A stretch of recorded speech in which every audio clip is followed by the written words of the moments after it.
Monsieur le consul général du Sénégal, cher ami Ibrahima, c'est vrai qu'on se connaît depuis de longues années, depuis l'université. Madame la Présidente Elisabeth Fouda, Marie-Elisabeth Fouda, Monsieur le Président délégué Jean-Christophe Fouda,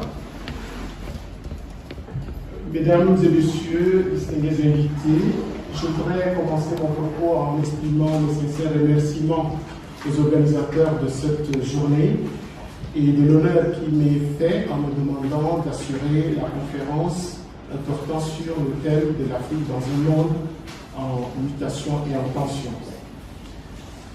C'est en tant qu'universitaire que je suis sollicité, donc je vais faire le travail classique des universitaires, c'est-à-dire le travail d'analyse, de réflexion, de décryptage, du positionnement de l'Afrique dans ce monde en mouvement, et possiblement quelques pistes, des hypothèses de réflexion pour une contribution de l'Afrique dans la marche du monde.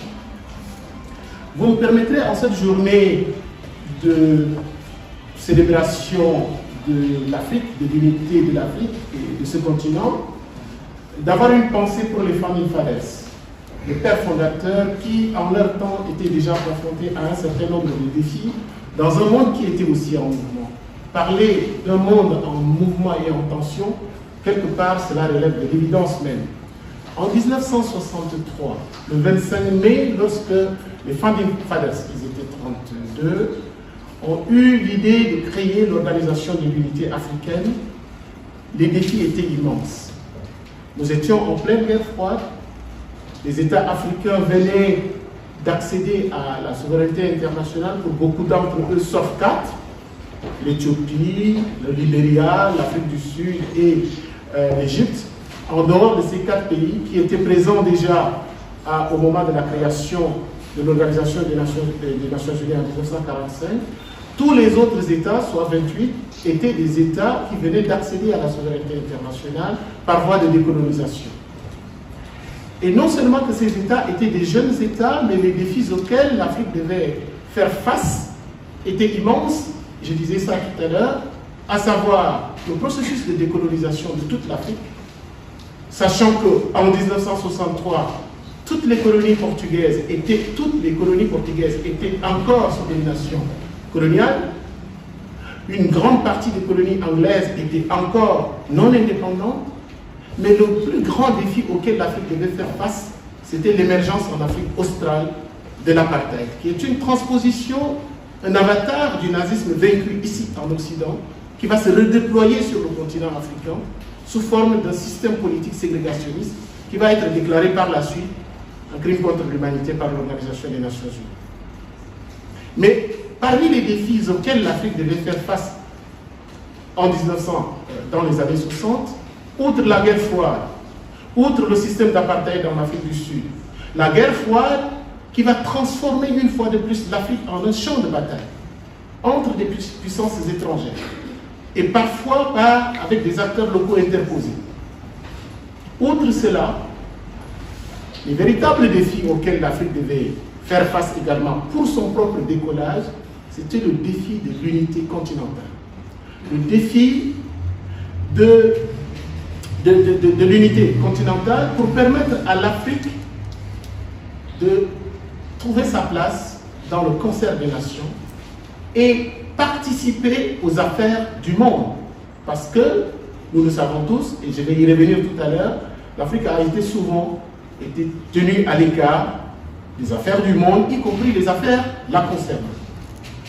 Et donc, c'est dans ce contexte-là que les pères, les Founding Fathers, vont avoir cette idée de créer une organisation continentale pour garantir l'unité du continent, pour assurer le développement économique et social du continent africain, pour faire face aux défis mondiaux de l'heure, notamment les problématiques liées à la guerre froide, etc., etc. Je voudrais avoir une pensée particulière pour ces Founding Fathers, ils étaient 32, donc nous ne pourrions pas les citer, mais nous savons qui étaient-ils. Alors, en parlant des défis auxquels l'Afrique était confrontée en 1963 dans un contexte tout aussi en mouvement, Cela nous permet de faire le lien avec le contexte d'aujourd'hui, puisque le thème de la conférence, c'est l'Afrique dans un monde en mutation et en tension. Le monde aujourd'hui, cela relève de l'évidence qu'une fois encore, est marqué par de grandes mutations, des grandes transformations qui s'accompagnent aussi de tensions de toutes sortes, et des tensions qui sont récurrentes. Mais les structures de gouvernance de ce monde, de notre monde en commun, ainsi que les règles du jeu, sont restées plus ou moins intactes. C'est-à-dire, le monde dans lequel nous vivons reste régi par des principes qui ont été posés en 1945. Et les institutions qui gouvernent ce monde en mouvement, nous prenons quelques-unes, le Conseil de sécurité par exemple, avec la sempiternelle question du droit de veto, qui va se poser également dans le cadre de cette crise russo-ukrainienne, par exemple. Les institutions financières internationales, la Banque mondiale, le FMI, etc., restent le monopole des puissances victorieuses de la Deuxième Guerre mondiale. Les puissances, d'un point de vue stratégique et militaire, qui dominent le monde sont celles qui étaient déjà victorieuses de la Deuxième Guerre mondiale, etc. On peut multiplier les exemples. C'est pour dire que nous sommes dans un monde en pleine mutation, mais en même temps, les structures de gouvernance de ce monde n'ont pas véritablement changé. Mais il y a quand même des étapes évolutives extrêmement importantes à souligner, parmi lesquelles, par exemple, en 1945, au moment de la création des Nations Unies, il y avait 51 États dans le monde, 51 États qui ont créé l'Organisation des Nations Unies en 1945. Aujourd'hui, nous en sommes à 196. Ça veut dire que les choses ont évolué entre-temps. 169 États en 1989, au moment de l'effondrement du mur de Berlin. De 1991 à 2011, 27 nouveaux États ont été créés suite à l'effondrement de l'Union soviétique, de l'ex-Yougoslavie mais aussi de la Tchécoslovaquie. 27 nouveaux États ont été créés, 23 en Europe, 3 en Afrique, 1 en Asie. Et donc ça aussi, ça vient changer la morphologie du monde, du point de vue géopolitique. 196 États membres des Nations Unies aujourd'hui contre 51 en 1945. Pour ce qui concerne l'Afrique, je disais tout à l'heure qu'en 1945, l'Afrique était totalement sous domination coloniale, sauf 4 États que j'avais cités tout à l'heure. Aujourd'hui, le continent africain compte 54 États, je disais tout à l'heure, 55 si on considère les données de l'Union africaine. Donc cela veut dire que 50 nouveaux États ont été créés depuis 1945 sur le continent africain. Le dernier en date, c'est le Soudan du Sud. Ce qui fait de l'Afrique le continent le plus peuplé en État au monde. C'est-à-dire le continent qui a le plus grand nombre de sujets de droit international. 54 États africains, contre 50 pour l'Asie, contre 49 pour l'Europe, 35 pour l'Asie, qu'est-ce que j'ai dit pour l'Amérique, et 16 pour l'Océanie. Donc le continent africain, en termes de nombre d'États, et donc en termes de voix au sein des instances internationales, c'est le continent le plus important démographiquement en termes d'États. Avec 54 États donc, 54 sujets de droit international, membres des Nations Unies, sur les 196, le continent africain a un rôle à jouer dans la marche du monde, même si les capacités de l'Afrique dans les domaines économiques et stratégiques restent pour le moment plutôt faibles. L'Afrique a souvent été absente des grandes affaires du monde, disais-je tout à l'heure. Je voudrais donner quelques illustrations, y compris pour les affaires concernant l'Afrique elle-même. Par exemple, la fameuse conférence de Berlin de 1884-85, qui devait décider du sort de l'Afrique par les puissances qui dominaient le monde à l'époque, les puissances occidentales. Cette conférence s'est tenue en dehors du continent africain sans la présence d'un seul Africain. En 1945, au moment de la création de l'Organisation des Nations Unies, je disais qu'il n'y avait que 4 États africains, même si les 4 seulement qui étaient là vont jouer un rôle extrêmement important. J'ai l'habitude de rappeler que les dispositions, les préambules le préambule, les dispositions préambulaires de la Charte des Nations Unies et, par exemple, l'œuvre d'un Africain, le Sud-Africain, Ian Smith, par exemple. C'est pour dire qu'en dépit de leur faible nombre au moment de la création des Nations Unies, l'Afrique avait déjà une vision précise de ce monde pour des raisons évidentes que nous allons décliner tout à l'heure.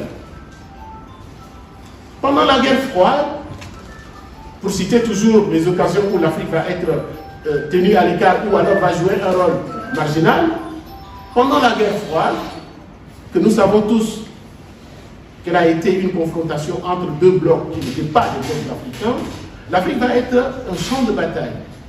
L'Afrique va être transformée une fois encore en champ de bataille, comme après la conférence de Berlin, où l'on a décidé du partage de l'Afrique.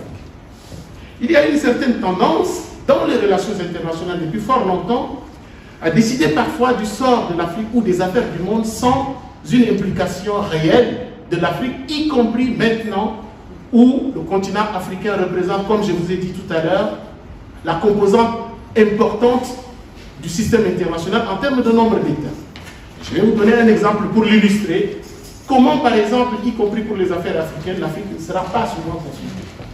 Je pense ce qui s'est passé en 2011, à savoir l'intervention de l'Organisation du traité de l'Atlantique Nord en Libye, avec un mandat onusien, bien évidemment. Sachant que la Libye, comme l'ensemble du continent africain, ne relève pas de la juridiction de l'OTAN. L'OTAN est une organisation internationale sous-régionale, mais dont la juridiction ne s'étend pas à l'Afrique. Et alors, bien évidemment, l'OTAN est intervenue avec un mandat onusien, et nous savons comment les mandats onusiens sont décernés. Il n'en demeure pas moins que cela a été fait de façon totalement unilatérale, sans une implication de l'organisation continentale qui est l'Union africaine, avec les conséquences que nous savons aujourd'hui encore. Nous ne parlons pas seulement d'un État qui représente d'un continent qui représente 54 États, mais nous parlons d'un continent qui représente aussi 1,3 milliard d'habitants. C'est-à-dire une composante majoritaire, importante, pas majoritaire, c'est 17%, une composante importante de la population du monde. Il est vrai que nous sommes aussi dans un continent, pour préciser de ce côté, un continent qui est dominé, disons, dont le poids économique et stratégique reste faible, comme nous l'avons évoqué tout à l'heure, parce que la part de l'Afrique dans les échanges commerciaux internationaux représente à peine 3%, ce qui ne fait pas de l'Afrique une locomotive d'un point de vue économique. Mais ceci étant, le système international dont l'Afrique fait partie n'est pas un système bâti uniquement sur la puissance économique ou stratégique. Ce système est fondé sur le principe d'égalité des nations, sur l'égalité souveraine des États. Quand nous prenons la Charte des Nations Unies, la Charte de 1945, les principes et les valeurs contenus dans, dans la Charte fondatrice de cette institution peuvent être résumés en deux piliers principaux. L'égale dignité de tous les hommes et de toutes les femmes sans distinction aucune. Et en deuxième lieu, le principe d'égale souveraineté de tous les États, de toutes les nations grandes et petites. Ce qui est une avancée extrêmement importante dans le système international, parce que je disais que pendant longtemps, la question de l'égalité ne s'est jamais posée dans les relations internationales. Toutes les régions du monde n'avaient pas la possibilité de participer à la construction de ce système international. C'est seulement à partir de 1945 que les choses vont véritablement se préciser. Et donc, quelque part, cette institution onusienne représente une avancée extrêmement importante et l'Afrique doit avoir son mot à dire, son rôle à jouer dans l'évolution des affaires du monde au travers de cette institution. La question qui est posée au travers du titre de cette conférence, je rappelle, l'Afrique dans un monde en mutation et en tension, peut se décliner de deux manières. D'un point de vue fondamental, elle est inévitablement celle de savoir quelle doit être la place, le rôle, mais surtout la vision de l'Afrique dans un monde en mouvement, donc dans un monde émergent. Quelle doit être la vision de l'Afrique pour ce monde émergent, marqué par des mutations profondes, mais aussi par des tensions et des antagonismes divers. D'un autre point de vue, que je dirais empirique, notamment à la lumière de l'actualité la plus récente, la plus immédiate, la plus pressante, celle liée à l'invasion de l'Ukraine par la Russie, cette question peut aussi se poser en rapport avec le positionnement de l'Afrique. À savoir, concrètement, quel est le positionnement de l'Afrique ou comment comprendre le positionnement de l'Afrique vis-à-vis de cette crise au travers, entre autres, de l'expression du vote africain au sein des instances internationales, notamment au sein de l'Assemblée générale des Nations unies ou du Conseil de sécurité, où l'Afrique a 3 sièges de membres non permanents. Quels sont les facteurs explicatifs de ce positionnement de l'Afrique qui suscite tant d'interrogations? Depuis le début de cette crise, la position de l'Afrique interpelle et il y a un certain nombre de questions qui sont soulevées, qui sont posées au travers de ce positionnement. L'Afrique a-t-elle ou doit-elle avoir un rôle à jouer dans cette crise entre l'Ukraine et la Russie, par exemple? Il y a 2 jours, le président Macky Sall a annoncé une visite prochainement en Ukraine et en Russie. Ça a surpris y compris certains Africains qui croyaient que l'Afrique n'avait rien à dire par rapport à cette crise ukrainienne. Le président Macky Sall, président en exercice de l'Union africaine, a fait une annonce comme quoi il effectuerait une visite en Russie et en Ukraine. Et cela, je vais essayer de le décliner tout à l'heure, cela est tout à fait en phase avec ce positionnement de l'Afrique par rapport à cette crise que nous allons essayer de décrypter tout à l'heure. Donc si l'Afrique a un rôle à jouer, par exemple par rapport à cette crise, en quoi cela doit-il consister concrètement? Et si l'Afrique a une vision pour le monde, quelle doit être cette vision in concrète? Je nous propose une réflexion en 2 temps. Dans un premier temps, puisque je fais le choix, Monsieur le Président délégué a évoqué tout à l'heure, nous sommes dans une série de réflexions en fait, et c'est la première de cette série. Donc je fais le choix pour la conférence d'aujourd'hui de traiter de la dimension empirique de la question en rapport spécifiquement avec la crise actuelle entre l'Ukraine et la Russie et ses répercussions dans le monde. Cette crise est devenue une crise mondiale, que l'on soit d'accord ou pas. Et donc je nous propose une réflexion en 2 temps qui va consister en un décryptage du positionnement des États africains face à cette crise et en un deuxième temps, étant donné que tout cela s'analyse, se comprend aussi à l'aune du positionnement ou du repositionnement précisément de la Russie sur le continent africain, nous allons essayer donc de comprendre quel est le degré réel de cette influence de la Russie sur le continent africain qui laisse croire que le positionnement des États africains au travers de l'expression du vote africain au niveau des instances internationales serait lié à ce repositionnement de la Russie en Afrique. Nous allons essayer de le décrypter pour une raison simple. C'est-à-dire qu'au-delà des convergences que l'on peut observer dans les relations russo-africaines, il y a de profondes divergences de fond qui méritent d'être précis. Premièrement donc, le positionnement des États africains face au conflit russo-ukrainien, ou russe. Je disais tout à l'heure que le président Macky Sall va effectuer prochainement une visite dans les 2 pays, mais auparavant, le président Macky Sall s'est entretenu le 11 avril dernier avec son homologue ukrainien, M. Zelensky, relativement au conflit entre les 2 pays, entre la Russie et l'Ukraine, et il ressort de cet entretien que le président ukrainien souhaitait s'adresser à l'Union africaine, aux dirigeants africains. C'était le 11 avril dernier. Cette demande ukrainienne va être réitérée auprès du président de la Commission de l'Union africaine, M. Moussa Faki, de la part du ministre ukrainien des Affaires étrangères, manifestant l'intention du président Zelensky de s'adresser aux dirigeants africains, aux dirigeants de l'Union africaine. Et donc, si l'Ukraine envisage le président ukrainien envisage de s'exprimer, de faire une communication à l'attention de ses pairs africains, c'est parce que quelque part il a pris conscience, l'Ukraine a pris conscience de l'importance finalement de l'Afrique dans les affaires du monde en ce moment précis.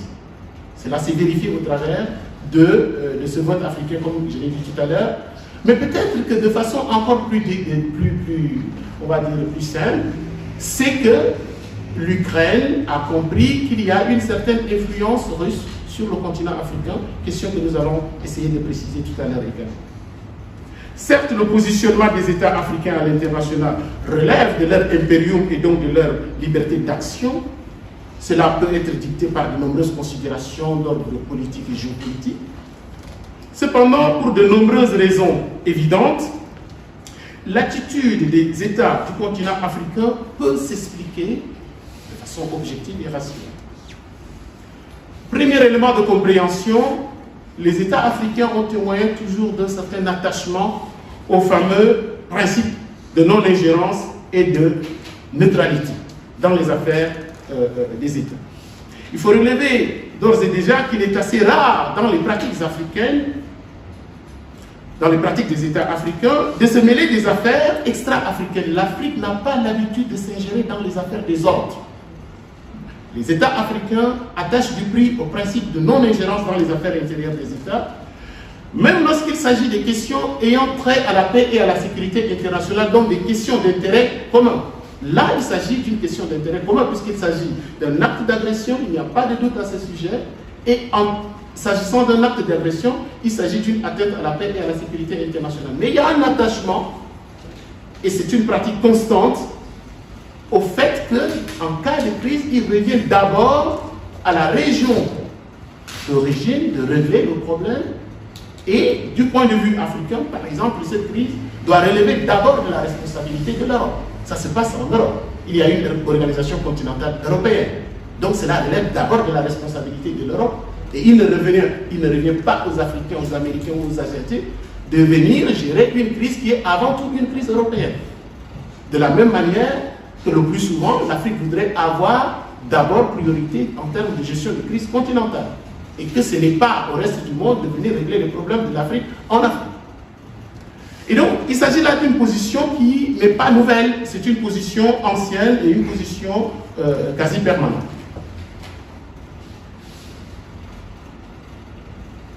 À cette question de principe, il faut ajouter aussi le fait que, certainement, je l'ai évoqué tout à l'heure, l'Afrique n'a pas intérêt à avoir une position qui ferait d'elle, qui transformerait encore le continent africain en un champ de bataille.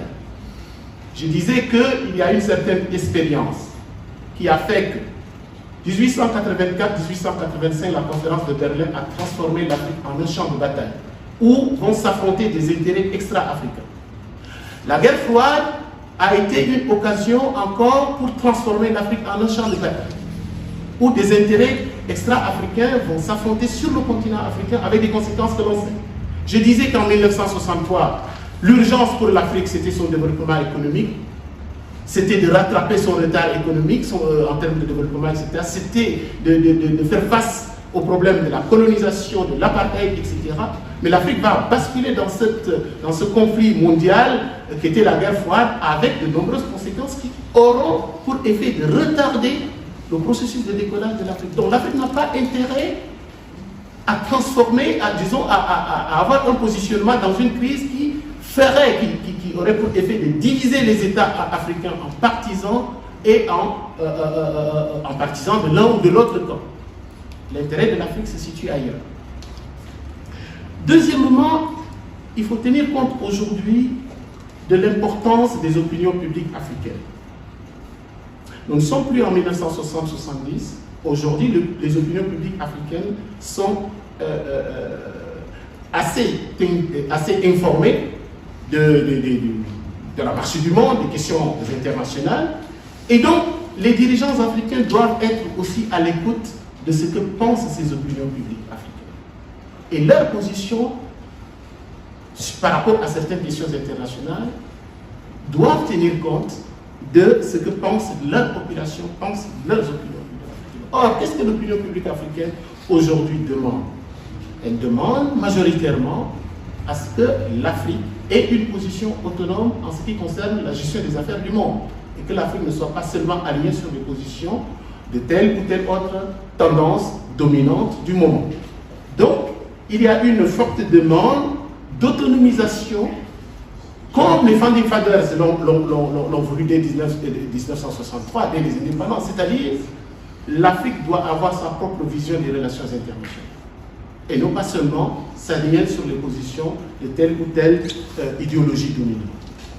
Mais il y a des considérations un peu plus périphériques qui jouent également aujourd'hui dans le positionnement des États africains à l'international. C'est-à-dire le système de 2 poids 2 mesures qui est fréquent dans les relations internationales fait que il est difficile de suivre certaines tendances. Le système de 2 poids 2 mesures, je suis désolé avec mes filles. Ce système de 2 poids 2 mesures. À titre d'illustration, la crise ukrainienne est une crise de rang international, nous l'avons dit tout à l'heure. C'est une atteinte à la paix et à la sécurité internationale conformément à la Charte des Nations Unies. L'Afrique n'est pas Robinson Crusoe sur son île. L'Afrique est dans ce monde en crise. Donc l'Afrique ne peut pas être totalement, ne peut pas être non concernée par cette crise-là. Mais quand même la question qui se pose, et on l'entend au travers des opinions publiques africaines, c'est qu'il y a sur le continent africain, il y a eu sur le continent africain des crises tout aussi profondes, tout aussi graves, avec des conséquences aussi graves et parfois encore plus graves, où le nombre de victimes ne se comptait pas en centaines, en milliers, mais parfois en millions. Pourquoi ces crises n'ont-elles pas suscité autant de mobilisation au niveau mondial? Pourquoi la crise du Congo n'a pas suscité autant de mobilisation? Pourquoi la crise, je ne sais pas, en Éthiopie n'a pas suscité autant de mobilisation, etc. Donc il y a de nombreux exemples qui montrent qu'il y a une sorte de 2 poids 2 mesures et ça pose problème, même si au niveau politique et au haut niveau des instances dirigeantes, on peut s'adapter à la réalité géopolitique internationale, au niveau des opinions publiques, cela passe de moins en moins facilement. Un autre problème, et ça fait partie des aspects, on va dire, conjoncturels, c'est le traitement réservé, par exemple, aux étudiants africains lors de cette crise ukrainienne. C'est-à-dire des personnes qui fuyaient, qui ont fui cette crise, qui ont fui les combats en Ukraine, qui étaient des Ukrainiens, mais qui étaient aussi des personnes vivant en Ukraine, des résidents. Et ce système de 2 poids 2 mesures, cette sorte de déviation sélective, cette sorte de solidarité sélective n'a pas été facilement appréciée, en tout cas a heurté plus d'une conscience sur le continent africain. Aujourd'hui, nous sommes à l'ère de la mondialisation, y compris dans le domaine de la communication. Les réseaux sociaux véhiculent en une fraction de seconde tout ce qui se passe, et bien c'était en direct. Et ça, c'était de nature à confirmer l'hypothèse que, par exemple, le principe d'égalité consacré comme tel par les instruments juridiques internationaux n'était pas valable pour les Africains. Et ça, du point de vue africain, une fois encore, on le voit non seulement dans les déclarations officielles, mais il faut faire attention à ce qui se dit sur les réseaux sociaux. Aujourd'hui, c'est un indicateur important. Que vous soyez d'accord ou pas, vous êtes obligé de tenir compte de ce que pense la majorité de la population dans vos pays ou dans vos régions.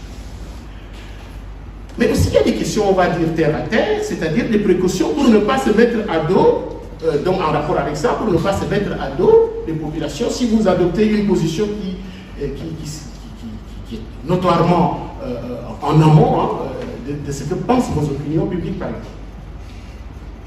Il n'est pas exclu, dans ce contexte-là, que l'Afrique ou certains États africains veuillent tout simplement jouer un rôle de médiateur, proposer leurs bons offices parce qu'il s'agit d'une crise qui engage la communauté internationale et que même si l'Afrique priorise la gestion, on va dire, régionale des crises, il n'en demeure pas moins que l'Afrique peut, étant donné que les 2 pays engagés dans cette crise sont des pays alliés, amis du continent africain, que ce soit l'Ukraine ou la Russie, Ce sont deux pays alliés, amis du continent africain. Je donne un exemple simple pour l'illustrer. Les deux pays sont les fournisseurs de la plupart des pays africains en blé. Depuis cette crise, il y a une rupture de stock de blé dans beaucoup de pays africains. Donc cette crise n'est pas sans conséquence sur l'Afrique, par exemple. Vous avez vu que beaucoup d'étudiants africains se sont retrouvés dans une situation délicate, alors que l'Ukraine est l'un des pays qui accueille le plus grand nombre d'étudiants africains. Donc dans ces conditions, je ne vois pas comment l'Afrique serait totalement déconnectée ou désintéressée de ce qui se passe dans cette région du monde. Donc, l'annonce faite par le président Macky Sall il y a 2 jours s'inscrit dans cette logique, à savoir que si l'Afrique a un rôle à jouer, ce rôle ne serait pas celui de se ranger de tel ou tel côté, mais plutôt d'aider à trouver des solutions qui soient des solutions dans l'intérêt de la paix et de la sécurité, conformément aux objectifs fixés par les Nations Unies, conformément à la Charte des Nations Unies. Donc ça, ce sont des éléments qui me paraissent importants. Mais maintenant, je disais tout à l'heure qu'en réalité, lorsqu'on s'interroge sur le positionnement des États africains par rapport à cette crise, il n'est pas rare d'entendre dans les commentaires, alors cette fois-ci dans les médias et autres, il n'est pas rare d'entendre dans les commentaires que ce positionnement serait lié à l'influence de la Russie sur le continent africain.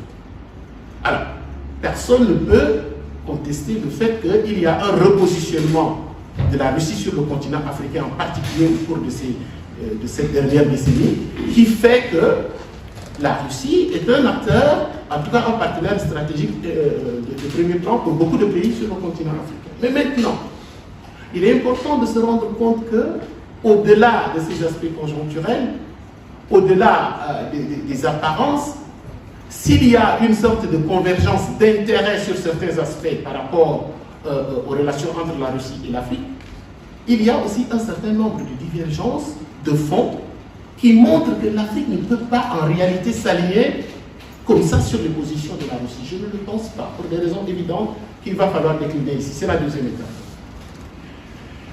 Alors, bien évidemment, en termes de convergence d'abord, de convergence d'intérêts, les États africains sont dans un processus de diversification de leur partenariat à l'international pour au moins 2 raisons.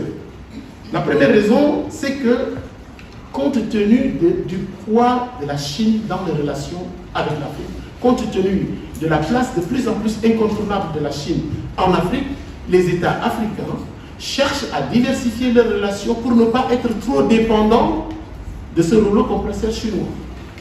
Ça devient un autre problème. C'est-à-dire, au fur et à mesure, on est passé d'un partenariat gagnant-gagnant, comme le dit, on va dire, le slogan, pour se rendre compte que la Chine est un véritable rouleau compresseur et les États africains cherchent aujourd'hui à diversifier leur partenariat pour ne pas être totalement dépendants de la Chine, mais en même temps pour ne pas être dépendants totalement de leurs partenaires traditionnels que sont les pays occidentaux, par exemple. Ça, c'est l'une des raisons. Et donc, la deuxième raison qui vient s'ajouter à cela, c'est que, quelqu'un l'a évoqué tout à l'heure dans les allocutions, le continent africain, je crois que c'est monsieur le consul général du Sénégal, le continent africain est confronté à une véritable crise sécuritaire, du nord au sud, de l'est à l'ouest. Et dans ce domaine, l'Afrique a besoin de l'expertise de tous ses partenaires. Et il se trouve que la Russie fait partie de ces États, de ces partenaires qui ont une expertise en matière de sécurité. Ça vaut ce que ça vaut, mais d'ailleurs, on le voit, la coopération avec la Russie aujourd'hui est axée majoritairement sur des questions sécuritaires. Et donc, pour cette double raison, les Africains, les États africains vont développer un partenariat de plus en plus important. Nous n'avons pas le temps de livrer quelques données pour l'illustrer. Un partenariat de plus en plus important avec la Russie. Mais inversement, la Russie, elle aussi, trouve un intérêt particulier, stratégiquement parlant, à développer et à diversifier ses partenariats à l'international, là aussi pour au moins 2 raisons. La première raison, c'est que la Russie a cherché, depuis le début des années 2000, à se repositionner sur la scène internationale comme une puissance de premier plan, comme les États-Unis, comme la Chine, etc. C'est-à-dire la Russie voudrait reprendre pratiquement la place de l'Union soviétique dont elle est héritière. Et la deuxième raison, c'est que depuis 2014, la Russie fait face à des sanctions internationales liées à l'annexion, liées à la première guerre d'Ukraine, l'annexion de la Crimée, et avec des conséquences en termes de sanctions contre la Russie. Et donc la Russie va chercher à diversifier ses partenariats à l'international dans tous les domaines, notamment dans le domaine économique, stratégique, etc. Et il se trouve, je l'ai dit tout à l'heure, que l'Afrique, ce n'est pas seulement 54 États, c'est aussi 1,3 milliard de consommateurs. Donc c'est un marché intéressant pour tout le monde.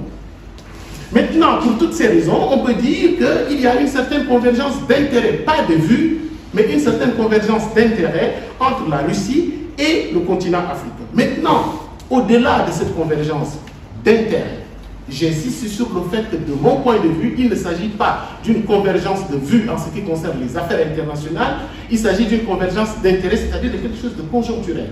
Ça pourrait changer, et ça va changer. Et donc, au-delà de ces aspects, de ces éléments de convergence, il y a de profonds éléments de divergence que je voudrais maintenant relever. À savoir que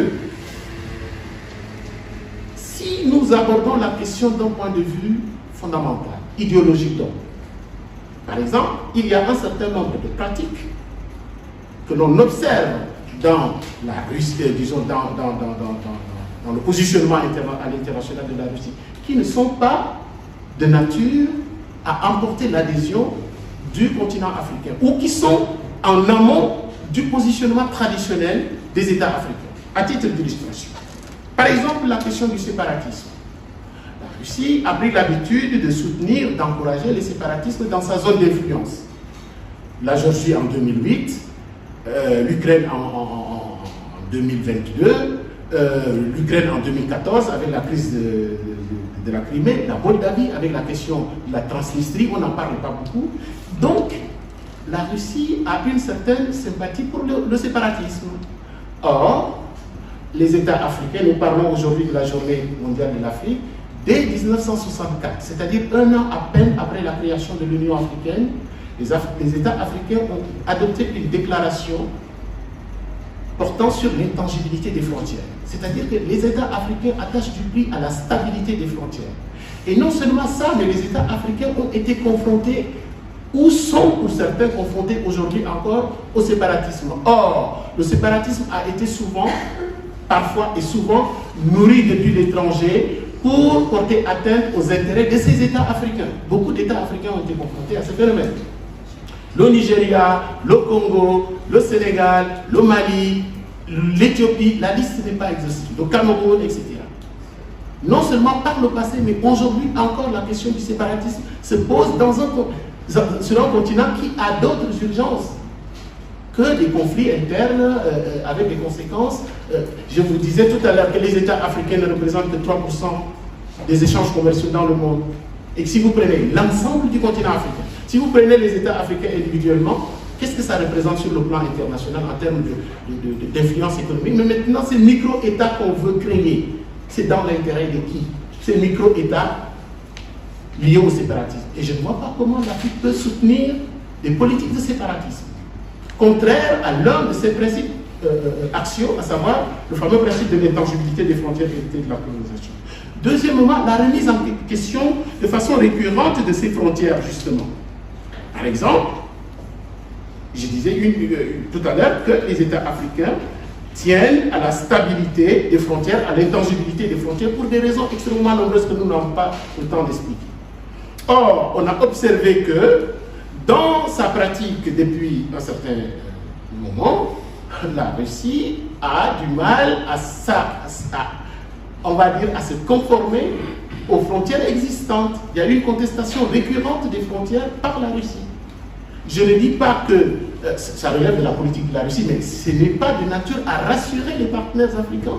Pour un partenaire qui, non seulement a une certaine tendance à encourager le séparatisme, sur plusieurs décennies maintenant, et à contester systématiquement les frontières environnantes. Et je rappelle que la Russie a des frontières avec 14 pays différents. 14 pays, 22 000 km de frontières, avec 14 pays différents. Donc il n'est pas impossible qu'il y ait d'autres conflits avec d'autres voisins de la Russie à l'avenir. Un troisième élément, c'est le recours plus ou moins facile à la force dans les relations internationales, c'est-à-dire une pratique contraire au droit international. la communauté internationale depuis 1945 a adopté le principe du non-recours à la force dans les relations internationales, c'est-à-dire, à contrario, le principe du règlement pacifique des différends entre États. Donc, le recours quasi systématique à la force dans les relations internationales n'est pas quelque chose qui serait de nature à rassurer les partenaires africains pour une raison simple. C'est que ces États africains ont été souvent victimes de ces pratiques du recours à la force dans les relations internationales et d'ingérence dans leurs affaires intérieures. Rien que pour ces raisons-là, les États africains n'ont pas intérêt à s'aligner sans discernement sur les positions d'un partenaire, même important. Quatrièmement, la pratique d'ingérence donc dans les affaires intérieures des États. Alors là aussi, ce n'est pas spéculatif. L'Ukraine, la Géorgie, la Moldavie, la plupart des ex-républiques socialistes soviétiques, etc. Donc, ces politiques d'ingérence récurrente dans les affaires des voisins ne sont pas de nature à rassurer les partenaires africains une fois encore. Et puis, une question un peu plus personnelle. Pour dire les choses, disons, sans détour, c'est que j'ai parlé tout à l'heure non seulement de la position officielle des États africains, mais j'ai parlé aussi de la position des opinions publiques africaines. Or, si on voit les choses de ce point de vue, la Russie de Poutine ne propose pas un modèle qui serait de nature à satisfaire les attentes, les revendications des opinions publiques africaines aujourd'hui. Qu'est-ce que le modèle russe est aujourd'hui depuis que M. Poutine est au pouvoir? C'est un système de personnalisation du pouvoir, c'est un système consistant à charcuter en permanence la Constitution pour maintenir au pouvoir la même personne depuis plus de 20 ans aujourd'hui, c'est-à-dire une pratique qui correspond à celle que les Russes africaines dénoncent depuis plusieurs années déjà, à savoir le système de personnalisation du pouvoir, le charcutage des constitutions pour un troisième mandat, un quatrième mandat, mandat illimité, etc. Ça ne rentre pas dans les attentes et les aspirations des opinions publiques africaines.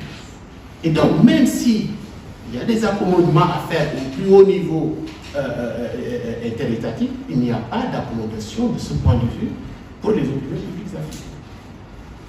Donc, contrairement à cette image quelque peu rassurante d'une puissance qui serait pacificatrice, qui essaie de donner la Russie en Afrique, la réalité, c'est que Moscou fait parfois exactement ce qu'elle reproche à ses concurrents, à ses détracteurs, c'est-à-dire soutien à des régimes populaires, voire illégitimes, relations déséquilibrées avec en toile de fond une stratégie de mainmise sur les ressources naturelles. Je n'ai pas le temps d'expliquer que, par exemple, les partenariats russes que l'on vante parfois comme étant des partenariats gagnant-gagnant sont des partenariats souvent déséquilibrés, ce qu'on appelle des packages. Donc, des partenariats sécuritaires, mais avec derrière des considérations liées au contrôle des ressources naturelles, etc. Donc, la Russie ne fait pas... disons, le positionnement de la Russie en Afrique n'est pas si différent que ça de celui de ses adversaires qu'elle dénonce, même si, tout à l'heure en parlant de certains poids du passé, la Russie exploite stratégiquement le fait qu'elle n'a pas de passé colonial, pas de passé esclavagiste, etc., etc. Mais la réalité, c'est que la Russie ne fait pas différemment, en tout cas en termes d'équilibre dans ses partenariats. C'est pourquoi il revient aux États africains, in fine, d'avoir une position qui soit la leur, parce que j'ai l'habitude de dire que le salut ne viendra pas de l'extérieur, ni de la Chine, ni de la Russie, ni de nulle part. Et donc, l'intérêt pour l'Afrique, c'est de pouvoir défendre ses propres intérêts et de défendre la position qui doit être la sienne dans la gestion des affaires du monde. D'avoir un rôle à jouer, un rôle, en tout cas une vision autonome. Et donc c'est là où je voudrais terminer en termes en fait, quelques éléments de conclusion. Face aux mutations actuelles du monde, face aux défis actuels du monde, et je disais que parler des défis du monde, cela relève de l'évidence même. Toutes les périodes ont leur bouleversement, leurs défis, leurs mutations. Et donc, les défis actuels interpellent, bien évidemment, y compris l'Afrique en tant que composante importante de ce monde, puisque je disais que l'Afrique, c'est 54 États quand même au niveau des instances onusiennes. Et donc, l'Afrique doit avoir sa part ou sa contribution ou sa vision dans la gestion des affaires de ce monde en mutation. En quoi cela doit-il consister concrètement? Prenons pour commencer la question du non-aliment. Parce que le plus souvent, quand on parle de l'Afrique, on parle de, que ce soit pendant la période de la guerre froide ou aujourd'hui, on fait référence au non-aliment. Le non-aliment, c'est-à-dire grosso modo, un positionnement qui doit consister à n'être d'aucun cas, et donc d'observer une certaine neutralité, une certaine indifférence principale. Je vais de l'idée que le non-aliment n'est pas un positionnement. Ou alors, le non-aliment est le positionnement de celui qui n'a pas de vision. Si vous dites que vous n'avez rien à dire par rapport, si vous n'avez pas de position à prendre par rapport à ce qui se passe dans un monde comme le nôtre, c'est que vous n'avez pas de vision pour ce monde. Or, je vais de l'idée, pour ma part, que l'Afrique non seulement a un rôle à jouer dans ce monde, mais qu'elle a une vision pour le monde. Et que la vision africaine pour le monde peut être une possibilité pour ce monde émergent. Pour une raison simple, c'est que les idéologies qui ont dominé le monde depuis longtemps ont montré leurs limites. Ces idéologies ont montré leurs limites, c'est-à-dire les idéologies basées sur la domination, sur la prédation, basées sur des déséquilibres dans les relations. Ces idéologies ont montré leurs limites. Et donc on ne peut pas être un continent comme le continent africain qui a été souvent victime de ces idéologies de domination et ne pas avoir une vision, ne pas avoir une approche, ne pas avoir une voie à tracer. Je vais donc de l'idée que l'Afrique doit, non seulement qu'elle a, mais elle doit proposer cette vision pour ce monde émergent. Se pose alors la question, de notre point de vue, du leadership mondial de demain. Ce leadership ne peut plus être basé sur la domination. Ce leadership ne peut plus être basé sur la domination ni économique, ni militaire, ni autre forme de domination parce que toutes ces idéologies ont fait faillite, comme je l'ai dit tout à l'heure. Et donc, nous partons de l'idée que si l'Afrique doit proposer un nouveau leadership pour le monde de demain, ce leadership doit être fondé sur un humanisme intégral, un humanisme inclusif, mais surtout un humanisme bienveillant. Et nous ne partons pas de rien, nous ne partons pas d'une réflexion ex nihilo parce que cette vision que l'Afrique pourrait proposer au monde peut se fonder d'abord sur la responsabilité que l'Afrique a vis-à-vis du monde. Tout à l'heure, cela a été évoqué également, à savoir que l'Afrique est le berceau de l'humanité, ce n'est pas un slogan. Si vous êtes le berceau de l'humanité, ça veut dire que vous avez une certaine ancienneté sur le monde. Et si vous avez une certaine ancienneté sur le monde, c'est que vous avez une certaine expérience à faire valoir. Et donc, l'idée que, en fait, le fait que l'Afrique soit le berceau de l'humanité confère à l'Afrique une responsabilité vis-à-vis du monde. Deuxièmement, l'Afrique, de par son histoire et des différentes tragédies qu'elle a connues, l'Afrique porte une grande partie des souffrances du monde. L'Afrique porte en elle une grande partie des souffrances de l'humanité. Le continent qui a connu l'esclavage, la colonisation, les génocides. Je rappelle souvent que le premier génocide du XXe siècle a eu lieu sur le continent africain. C'est celui contre les populations Herero-Inama. Le dernier génocide du XXe siècle a eu lieu sur le continent africain. Comment un continent qui a connu toutes ces tragédies ne peut pas avoir de vision pour le monde? Comment un continent qui vit encore aujourd'hui avec les conséquences de ces tragédies, qui a connu l'apartheid, comment ce continent ne peut pas avoir de vision pour le monde? Et donc, le deuxième élément, c'est que l'Afrique, compte tenu de sa trajectoire historique et des souffrances de l'humanité qu'elle porte en grande partie, est un témoin vivant d'une autre vision du monde qui doit être fondée sur des valeurs autres que celles de la domination, de la prédation. Troisièmement, l'Afrique a expérimenté cet humanisme intégral, inclusif et bienveillant au travers du principe Ubuntu que Nelson Mandela, Desmond Tutu, Frédéric de Klerk ont implémenté en Afrique du Sud avec le résultat que nous connaissons. Ce qui a été possible en Afrique du Sud, qui porte elle aussi, l'Afrique du Sud porte en elle toutes les souffrances du continent africain. L'esclavage, la domination coloniale, la ségrégation, etc. Et l'Afrique du Sud a montré qu'elle n'avait pas besoin de l'extérieur pour trouver des solutions à un problème aussi profond que celui des conséquences de l'apartheid. Il y a 2 semaines, nous avons reçu une collègue sud-africaine et nous lui avons dit notre admiration du fait que l'Afrique du Sud n'a pas attendu qu'on envoie des casques bleus, qu'on envoie des experts des Nations Unies ou de je ne sais quelle organisation internationale pour régler un problème qui relève de près de 4 siècles de domination. Les Sud-Africains ont montré à la face du monde entier qu'ils avaient la capacité, au travers d'une vision humaniste fondée sur le Ubuntu, qu'ils pouvaient proposer une alternative, une autre manière, disons, une autre façon de relation à l'autre que des relations de domination. Parce que qu'est-ce que c'est que l'apartheid? Une philosophie axée sur la domination raciale. Donc, l'expérience concrète de l'Afrique du Sud montre que, et l'Afrique du Sud n'est qu'un exemple parmi tant d'autres, le Rwanda a montré également, après le génocide de 1994 contre les Tutsis, quelle était sa force de résilience pour repartir sur de nouvelles bases, etc. Donc, compte tenu de tout cela, nous partons de l'idée que le continent africain, et ça sera l'autre étape de notre réflexion, que le continent africain peut proposer une nouvelle vision pour la gouvernance du monde, une vision qui soit axée sur ce que nous appelons ici un humanisme intégral, un humanisme inclusif et un humanisme bienveillant. Alors on objectera toujours, mais l'Afrique n'est pas un modèle de stabilité, de paix, etc. Puisque la plupart du temps, les États africains sont confrontés à des crises, à des guerres civiles, à des conflits de toutes sortes. Je fais pour ma part la différence entre des conflits proprement africains et des conflits qui sont des conflits d'importation. Je disais tout à l'heure, après la conférence de Berlin, pendant la guerre froide, la plupart des conflits qui ont eu lieu sur le continent africain n'étaient pas des conflits aux origines africaines. Je ne dis pas que le continent africain n'est pas un continent qui connaît des conflits, mais il faut tout simplement avoir l'honnêteté et l'objectivité de dire qu'il y a des conflits en Afrique qui ne sont pas des conflits véritablement africains, y compris les conflits actuels. Je vais de l'idée, par exemple, que le conflit congolais, je ne suis pas convaincu que ce soit le conflit des Congolais.